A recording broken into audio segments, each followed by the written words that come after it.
Good morning. One more time. Good morning. And welcome to the garden.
What a wonderful reminder to all of us that there's something deep within us, some light, some energy that we often get disconnected from, and that's why you're here today. Our prayer is that you will experience the love of God in and among others in this community of faith.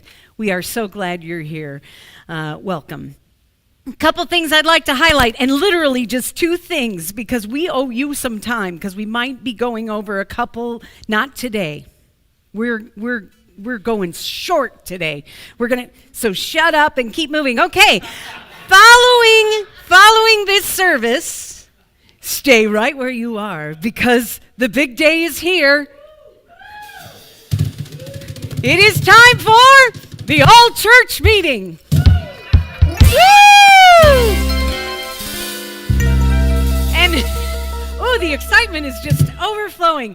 And guess what? You could come to this meeting and still get to class on time with Jerry, because that class really hasn't been starting till about 10:15. So, yes, aren't we excited? Hey, we've got a special guest today because it's smoke-off season, and Mike Gilbert is going to come forth and tell us everything we need to know about the great smokeout. Welcome, Mike. Come on. He's married to a minister. He needs a lot of help. I'm glad she didn't introduce me as the pastor's spouse this Yeah. year. I called you the wife, the pastor's wife. the Well, you're this year. doing the cooking. That's right. I know. You're doing the cooking, and go play the piano. I know. And then I know. You'll be So, right on target. Hey, folks, I'm here this morning to let you know that we have our first annual smoke-off here at the church on October 30th. Again, that's here at the church on October 30th at noon.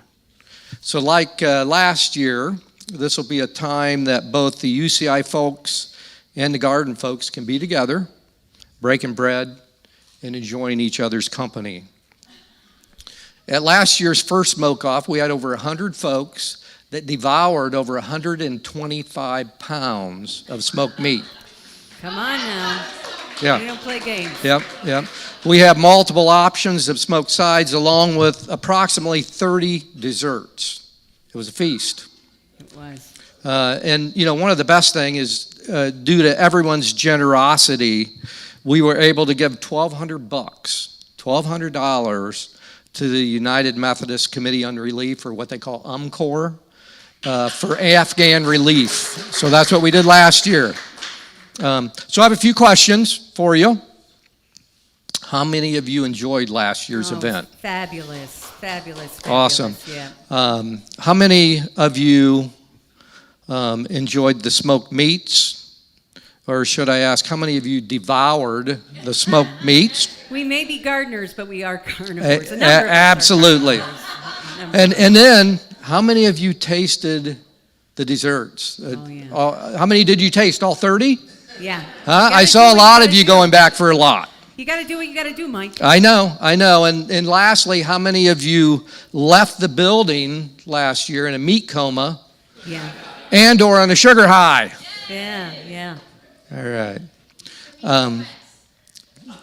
The what? The meat sweats. The meat sweats. Okay. So we're trying to have a good variety of smoked meats. So if you want to participate with smoking something, please sign up. Let us know. That's important so we can have a good variety. Where do we sign up? I'll get to that. Also, if you plan to bring a side or a dessert, again, please sign up. We want to make sure that we have the correct table space for everything and the correct number of voting bags for the desserts. So that's really important.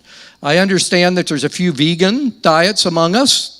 For those folks, I've heard that there will be smoked vegan dishes. So there'll be a dish or two of smoked vegan stuff for you to enjoy. So as all of you are tasting and eating and tasting, you'll then have the opportunity to vote for your favorite smoked meat and your favorite dessert. This year, like last, the voting will be with cash or check. And this year, however, all the proceeds are going to stay local and will be used in this community.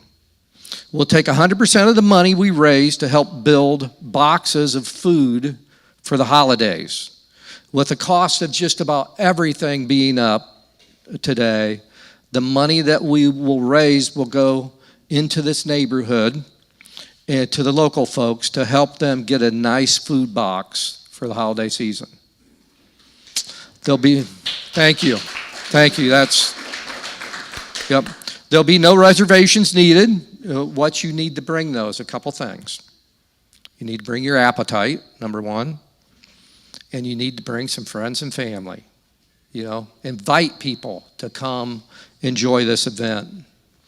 With an event like this, we'll need some volunteers. We'll need meat smokers, dessert makers, some side dishes, plus setup and tear down helpers. There'll be sign-ups in the back. You can see either Joyce, Becky. Becky, are you here? I know Joyce wasn't able to be here today. Becky's not. Okay.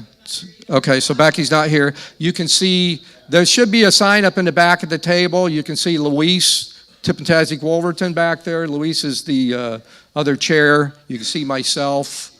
But the main thing is sign up if you're going to bring something. Now, note to yourself if you're bringing something. If you want to donate your side, dessert, or meat leftovers, bring them in an appropriate dish or a container that you can put that stuff in. Like last year, we took most all of our leftovers to Roberts Park for the Soups On homeless ministry, and I think you're all familiar with that. So anything we have left, if you don't want to take it, please bring a dish you don't care if you get back so we can take it to them. Again, when's the event? October 30th. What time? Noon. All right. Can't wait to see all of you together doing the exact things that both UCI and Gardeners do best. Eat. Eat. That's right. Eat, enjoy each other's company, and party. Because I've partied with all of you before. Again, smoke off October 30th at noon. Hey, thanks, Mike. Excited about that. Leanne, what's going on today? Let's find out really, really quickly what's going on in the universe Hold today. on, we have to do the handoff. Give me a minute. Okay. How to do the handoff. Okay, real quick. Today again is about David. Oh, you're David. coming up here with me. Oh, I love that, CK. This is my partner in crime.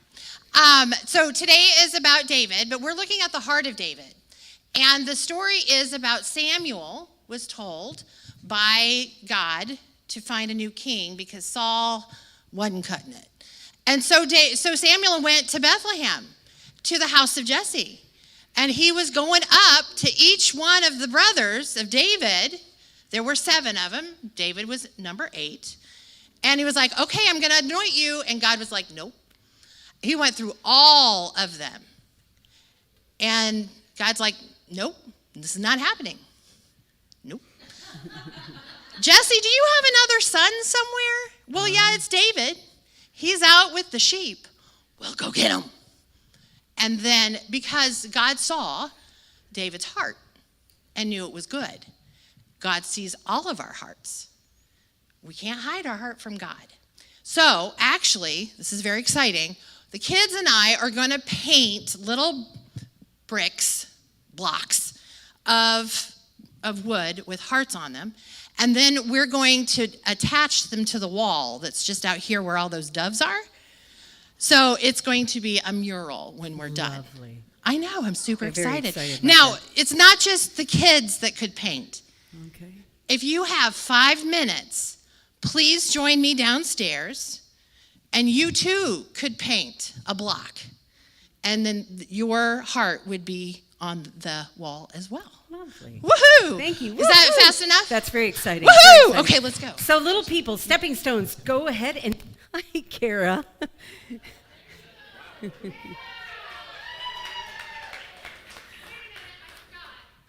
Okay. We did get a very happy text from some parents last night who were at a party who said, I don't think we'll be there tomorrow. So I bet they had a great time. Okay, so today we're talking about why is it important that we're sharing in this adventure, this interfaith adventure? Why is it important? Today we're going to talk about acting, reacting, and impacting. We're really glad you're here. Let's take these next few moments to center our hearts.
Let us ask God's peace to join us in this space.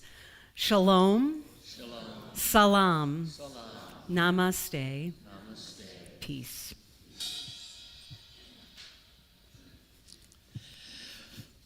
Our guest today comes from the Bahá'í faith tradition, Cher Gupta, and it's been a pleasure for me to be over there in their center. And one of the Bahá'í was a part of the original interfaith of Alliance of Indianapolis, Hamilton Ness, and so we're here together. I do have still some of those books, The Peacemaker's Path, if some of you don't have one yet and you still want one, even though we're in the middle of the study, but for your own personal use, you can see me after. But let's welcome Cher at this time. Thank you, Cher.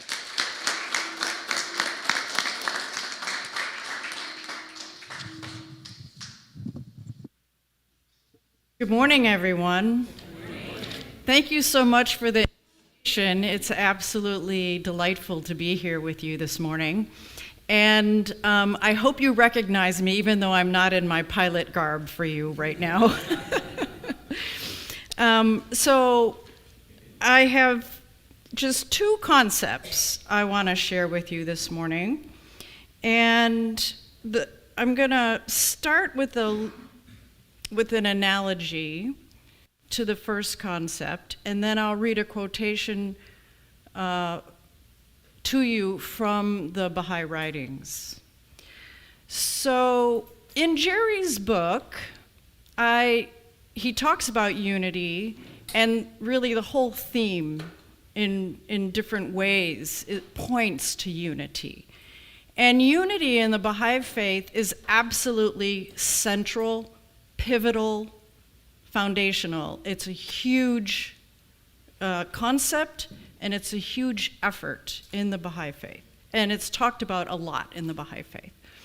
So, what is unity?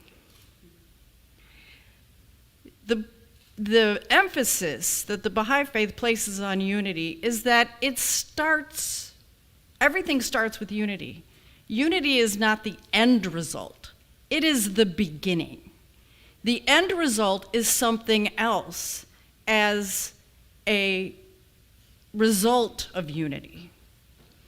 And so imagine that you have school-age kids at home, or had school-age kids at home, and you drive your kids to school in the morning, right? Well, guess what?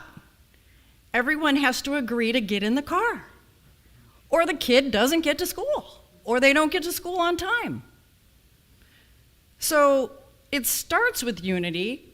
The first effort is getting into the car.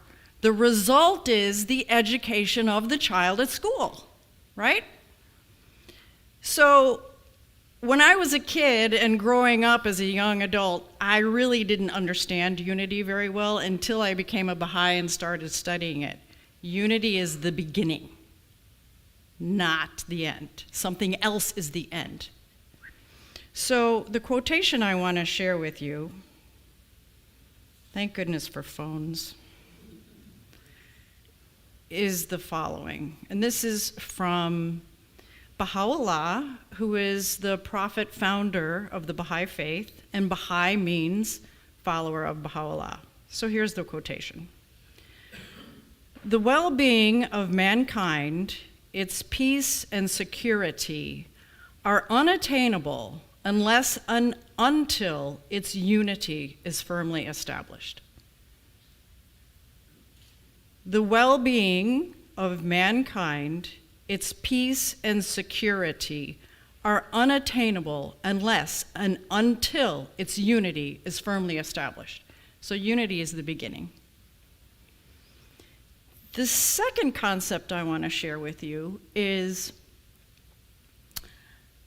that we are already unified in our creation because there's a singular God, a singular creator, and he created everyone all around the world. So we're one human family. And that's where unity begins, is in our common creation from the single creator. And this is the second and last quotation from Baha'u'llah. Know ye not why we created you all from the same dust, that no one should exalt himself over the other. Ponder at all times in your hearts how ye were created. Since we have created you all from one same substance, it is incumbent on you to be even as one soul, to walk with the same feet, eat with the same mouth, and dwell in the same land, that from your inmost being, by your deeds and actions, the signs of oneness and the essence of detachment may be made manifest. Such is my counsel to you, O concourse of light. Heed ye this counsel, that ye may obtain the fruit of holiness from the tree of wondrous glory. So those are the two concepts I wanted to share with you. And there, I have a prayer. You should have it, at least one copy at your table. Before I say the prayer, I want to bring to your attention the backside of the prayer. We're celebrating the birth of Baha'u'llah on October 26th, which is a major holy day for us in our Baha'i calendar. And you're all welcome to join us at the Baha'i Center. Dinner is at 6 o'clock, and we'll have devotions at 7 o'clock, and we'll end by 8 o'clock. So you're welcome to come if you like. Now for the prayer. O my God, verily I invoke thee and supplicate before thy threshold, asking ye that all thy mercies may descend upon these souls. Specialize them for thy favor and thy truth.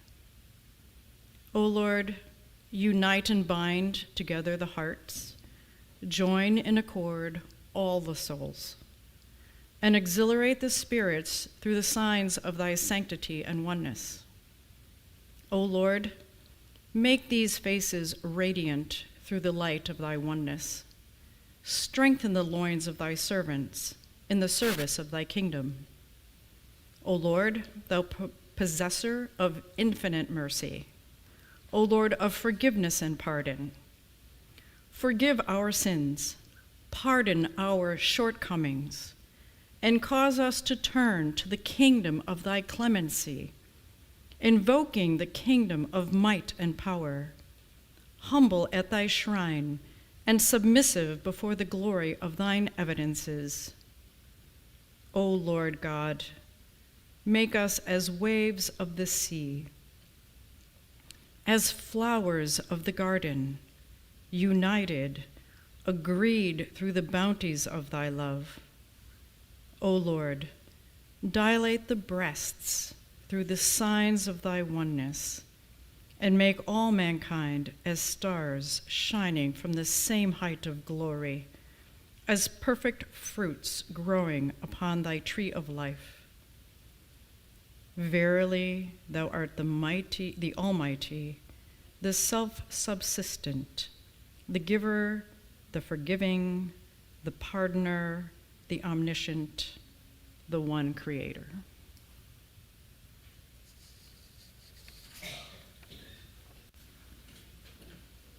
Cher?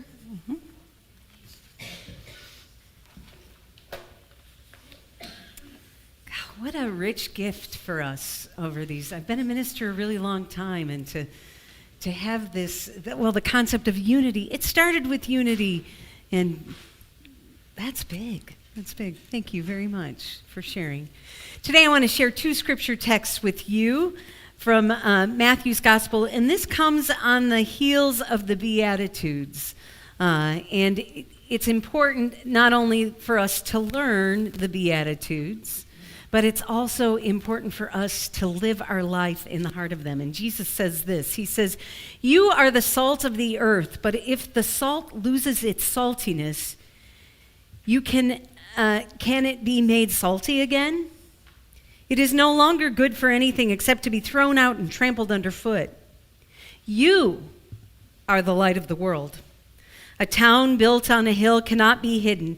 Neither do people light a lamp and put it under a bowl. Instead, they put it on a stand, and it gives light to everyone in the house. In the same way, let your light shine before others, that they may see your good deeds and glorify your Lord in heaven."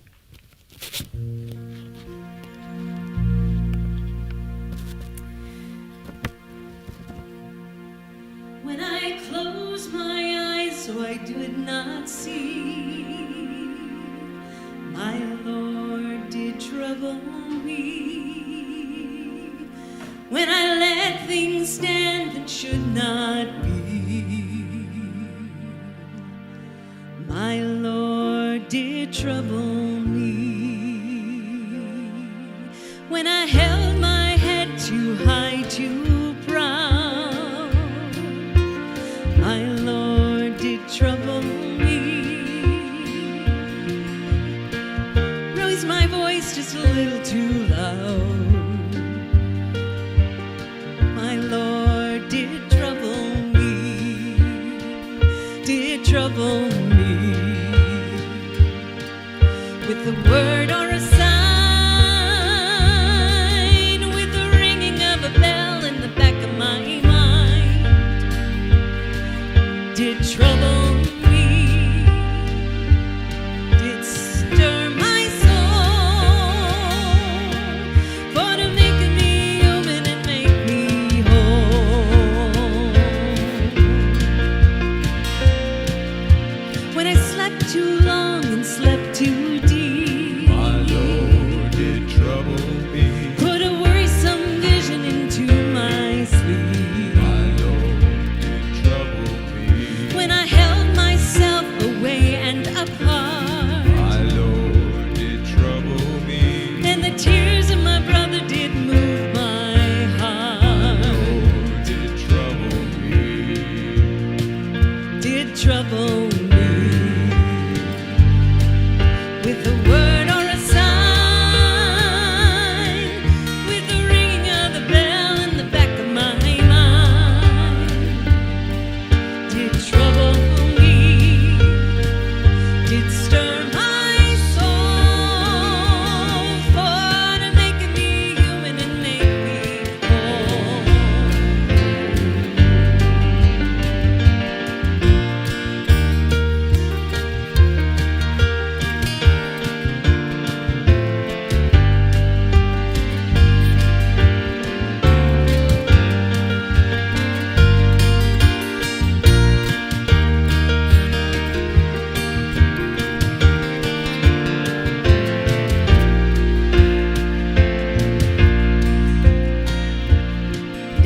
And of this I'm sure, of this I know, My Lord will trouble me.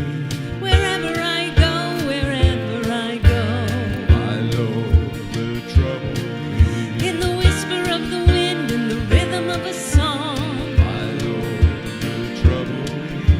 to keep me on the path where I belong, My Lord will trouble me.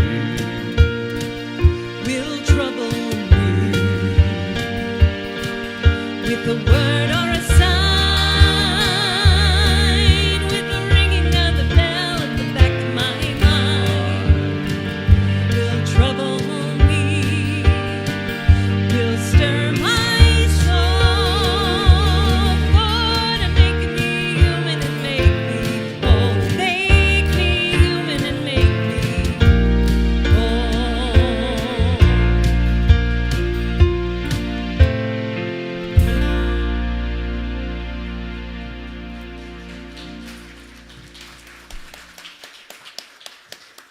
I know this has been a really great series because I have been waking up in the middle of the night and thinking about all the different things that have been shared with us. And I've been thinking about how God can work through this interfaith experience to make a difference in us so that we might be able to make a difference in the world. Now, most of us can remember back to science class, can't we? I'm sure I didn't do very well. I was never one of those STEM kids. But when you learned Newton's law, do you remember Newton's law? The third one was the most popular, right? That for every action, there is an equal and opposite reaction. Step on the ground, you move forward. Are we all aware of that? Then there's also the first Newton's law. Do you remember what that one is? I love you so much. An object at rest tends to stay at rest. In this week's study of the pathway of peace, we're looking at actions and impact. And for me, this is really where the rubber meets the road in this study. This is a time for us to ask the questions, two of them. So what? And what now? So we have had faith leaders from different traditions here for 6 weeks. So what? And what now? We have a desire to be a community that loves, honors, and respects brothers and sisters who don't necessarily worship or believe exactly as we do. So what? What now? First, I do believe that we have to take note of Newton's laws and where we each land on them. The journey here started with a group of people applying the third law of attraction. That is, our brothers and sisters from the Jewish, Hindu, Sikh, Islam, Bahá'í faith have come together here. They took action and came here. All these folks came to visit and to share with us.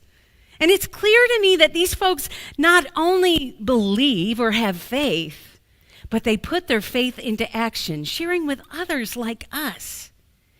We gardeners, in this process, come on, let's be honest with ourselves. We've been pretty good at Newton's first law, right?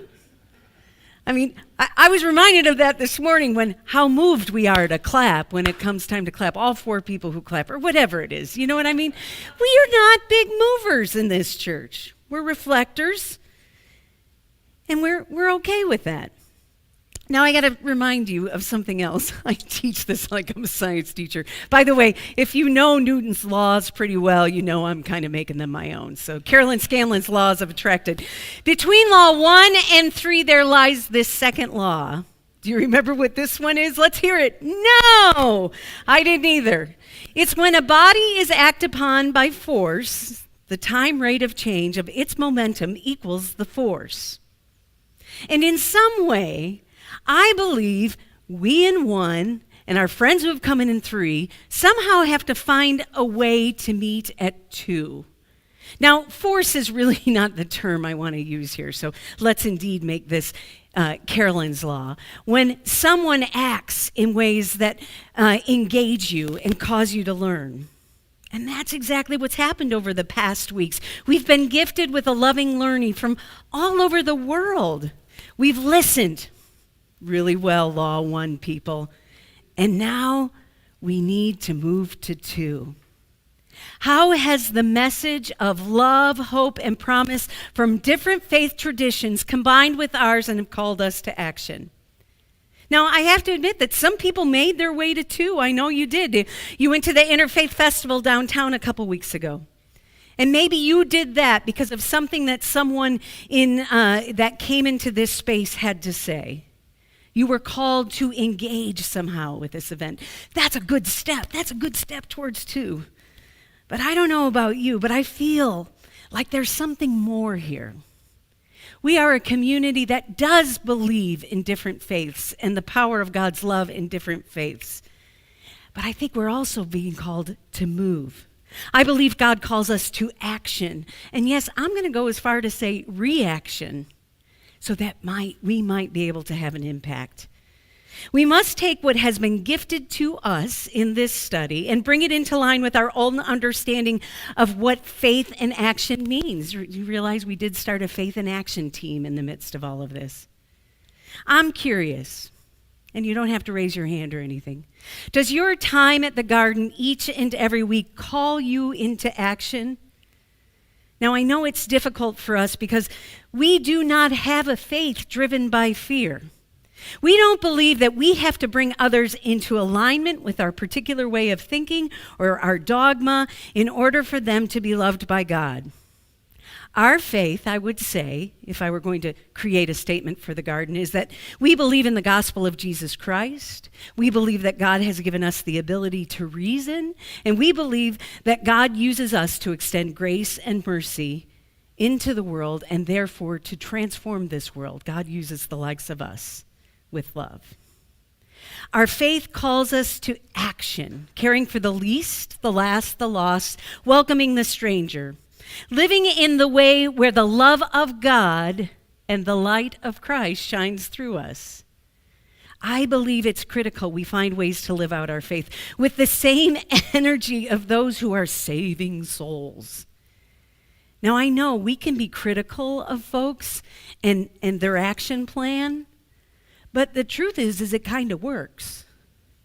And so we cannot sit back as more progressive theologians and say, I don't believe in that. Well, then what do we believe?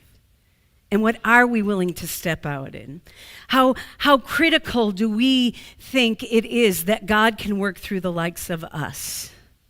I think it's important.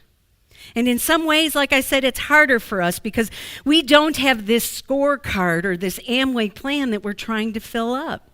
It's harder because we have to step out into the world, not deciding or determining who's in or out, but stepping back into the unity that was always there. And we even have to go a little bit further, I think. We have to continue searching and seeking God's divine spirit and connection in all these different faith traditions. I know it's clear there are different opportunities for us to join into an interfaith conversation and community in a very real way. We have witnessed that, right? We've been invited to different events. Today we were invited to yet another event. And I believe that that's God's way of saying, come on, garden, time to get moving and to really step into what you believe. How are we the salt of the earth? How are we the light on the hill? Have you entered into the world with a spirit that makes others want to have what you have? There's this amazing book that, by the way, I don't think you have because your minister doesn't either, right? I assume people know what I believe because I'm a minister. But the truth is I don't necessarily express it. And I've come to realize that people of faith like you and me in a more progressive community have to find a different way to do this. And I've been called back to this guy, a 17th century monk called Brother Lawrence. He found that he was not necessarily gifted in the way the other brothers were. He wasn't good at singing or preaching or praying. And it was clear that God called him into being and called him to be a monk, but it was different than what their call was. Lawrence realized that it was different because not only did he not have those talents, but he realized the presence of God with him in all that he was doing. He didn't have to go to a building. He didn't have to go to a certain place. He didn't even have to enter into a moment of prayer. God was with him. His life was his prayer. His life was his service to God. His life was church. I think you've heard me talk about it before. He worked in the kitchen, and he came to see cleaning pots and pans as this sacred act when he identified God's presence, and he devoted that act to God. Perhaps this week, this is something that we can all give a try. Simply let your actions reflect your faith, every action. When you leave here today and you go to breakfast or if you go to class, simply pause and ask for God's blessing on each person you encounter, just as KP did a few weeks ago. Simply ask for God's blessing in this world.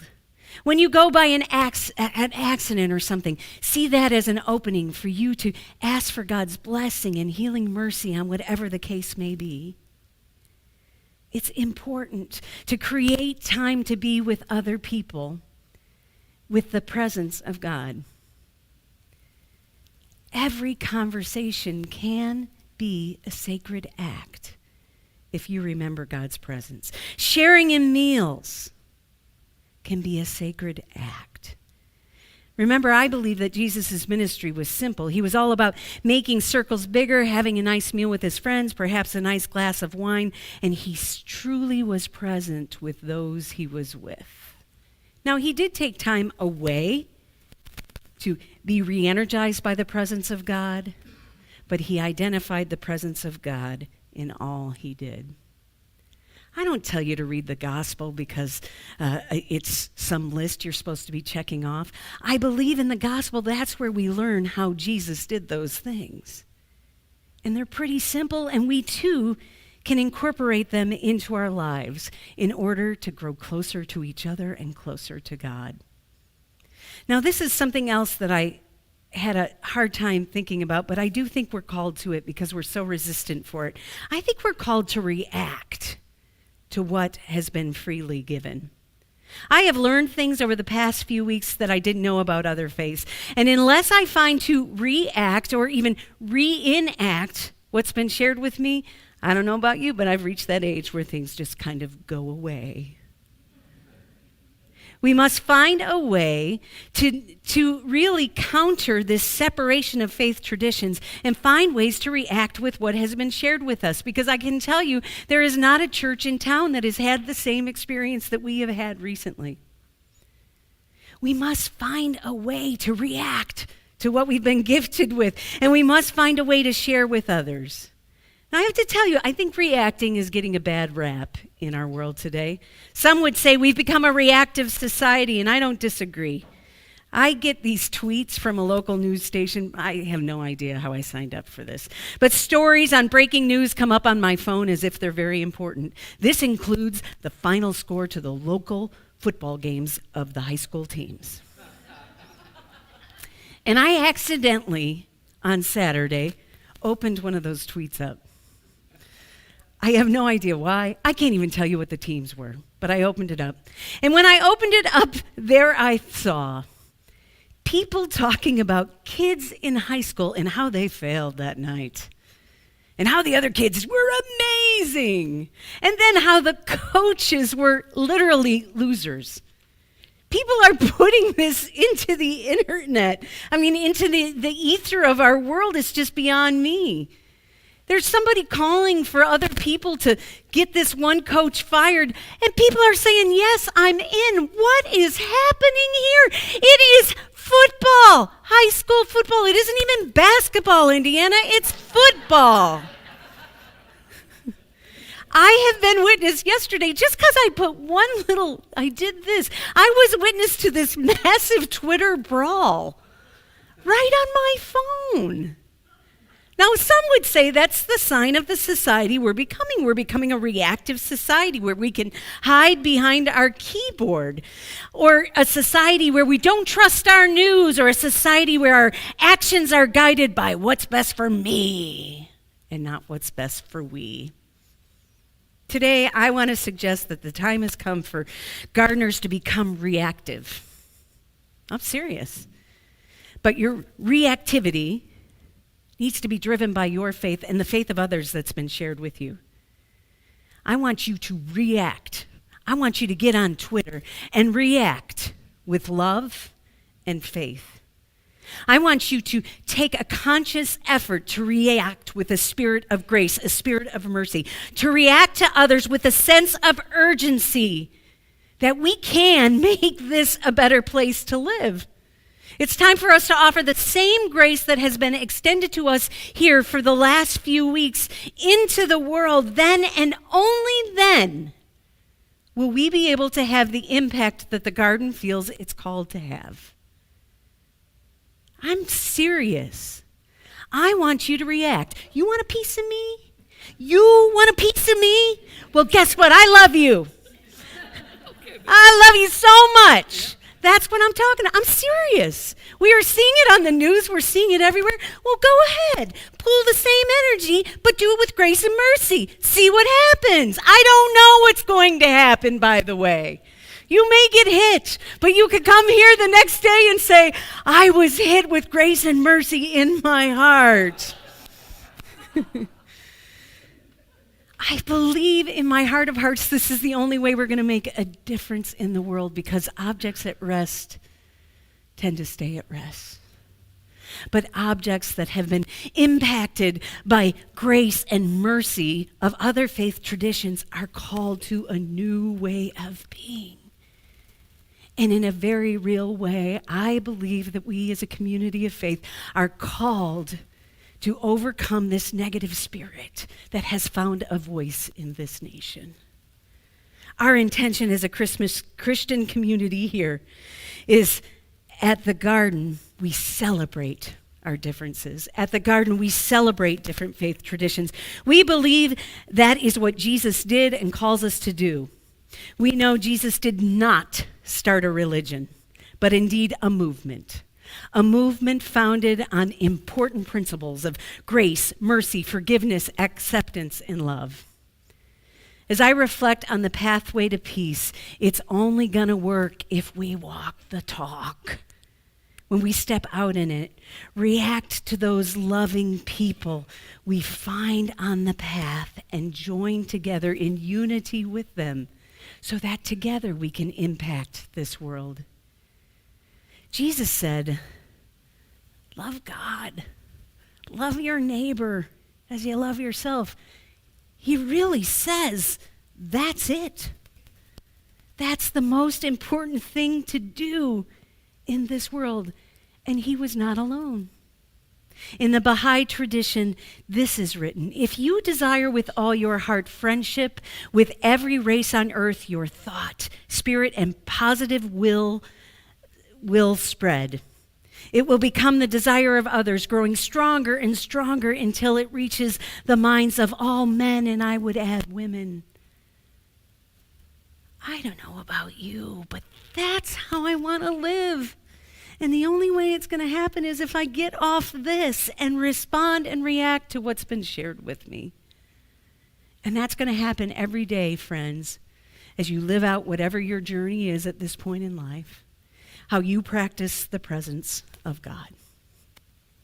Will you pray with me?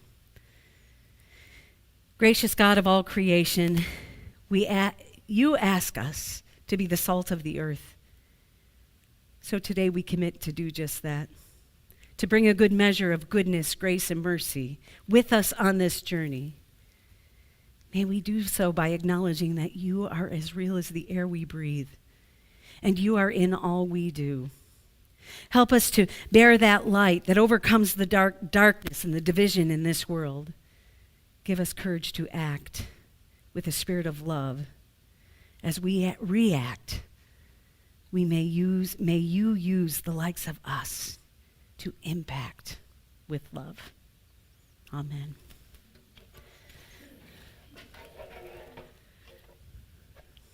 Not too bad. You know what, Michael? I want a little instant karma. And I'm going to dedicate this song to Lynn. Lynn's sister Mary isn't feeling well today. As you all know, the Beatles, John Lennon, Lynn's heart, Lynn's soul, Lynn's very being. And this is probably the first day Lynn has not been here in 150 years. So, Lynn, this is for you.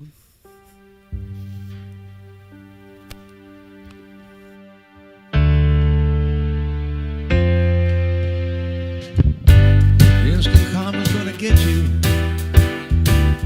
Gonna knock you right in the head. You better get yourself together. Pretty soon you're gonna be dead. What in the world you thinking of? Laughing in the face of love.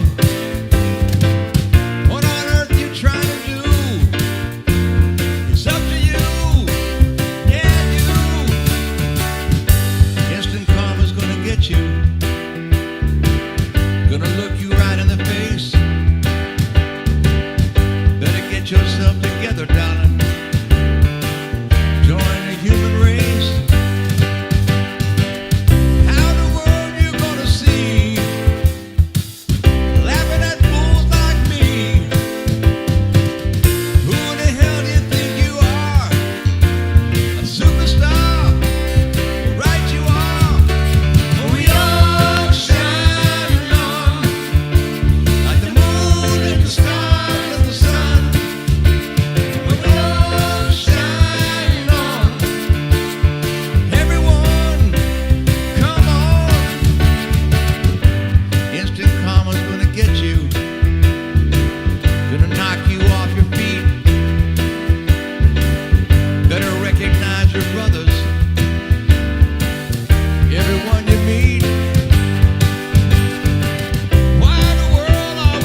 super quick. All right, kids, you got the karma you need. Not because of anything that we did, but what God has done in this world. Through amazing people from different faith traditions and through this amazing spirit we all share in. So I invite you to not go in peace, but to stay if you so desire. You don't have to clean up the room today and share in this meeting. For the rest, go now in peace, and may the love of our God be yours today, tomorrow, and forevermore. Amen. Come on, church.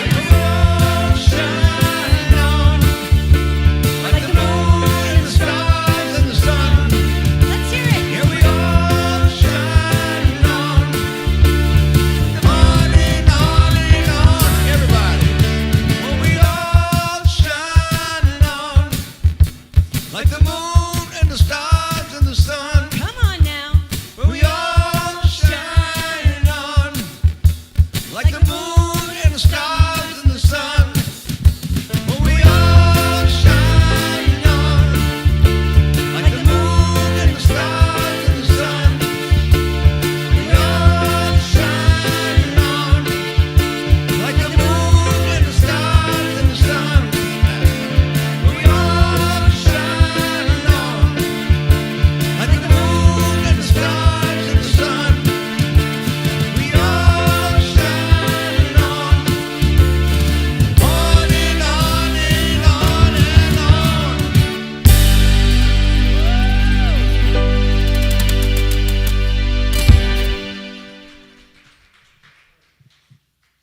As I said before, we'll start the class at 10:15, but we're going to move this right along, aren't we, Beth? If you want to leave, just go like this. Sneak out.